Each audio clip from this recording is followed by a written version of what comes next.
कोई भी परीक्षा निकालना आसान नहीं है, कोई भी परीक्षा निकालना मुश्किल नहीं है, आपका प्रण होना चाहिए। ऐसा नहीं है मेरे भाई कि ग्रुप डी निकालना बहुत मुश्किल है सीजल से, और ऐसा नहीं है सीजल निकालना बहुत मुश्किल है ग्रुप डी से।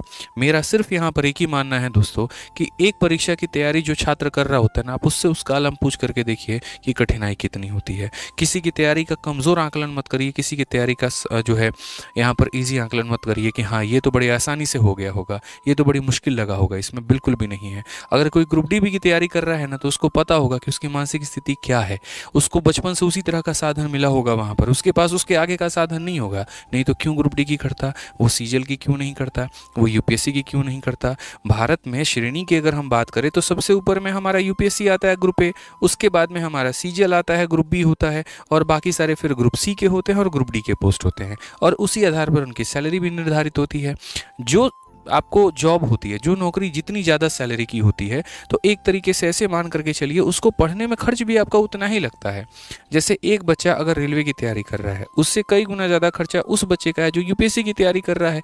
समझ रहे हैं मेरी बात को लेकर के? कोचिंग्स के मटेरियल हो गए, फीस हो गए, सभी चीज़ें हो गई, सब महंगी हो जाती हैं। ठीक है, तो लोग अपने सामर्थ्य के हिसाब से अलग अलग परीक्षाओं की तैयारी करते हैं, तो कभी किसी के उसके तैयारी पर जज ना करें।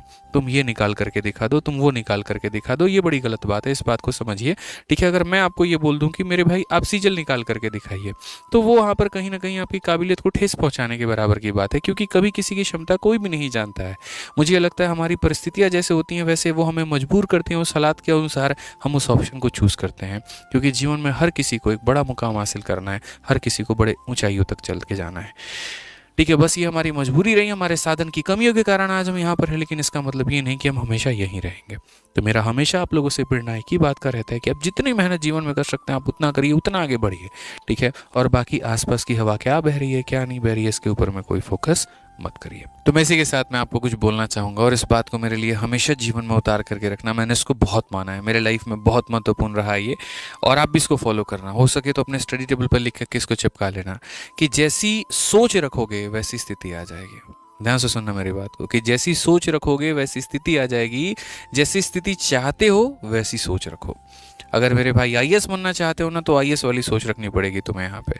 ठीक है, ध्यान रखना इस बात का। हम खुद आपके पास में हैं, आपके साथ में हैं, आपके बगल में हैं। ठीक है, आपके कंधे पे अपना हाथ रखे हुए हैं, बस आप पढ़िए। ठीक है, चलिए तो मिलेंगे अगली वीडियो में। आज के लिए दोस्तों इतना ही। अच्छे से पढ़ाई करिए, खुश रहिए, मस्त रहिए, ध्यान रखिए। Love you all, take care, bye.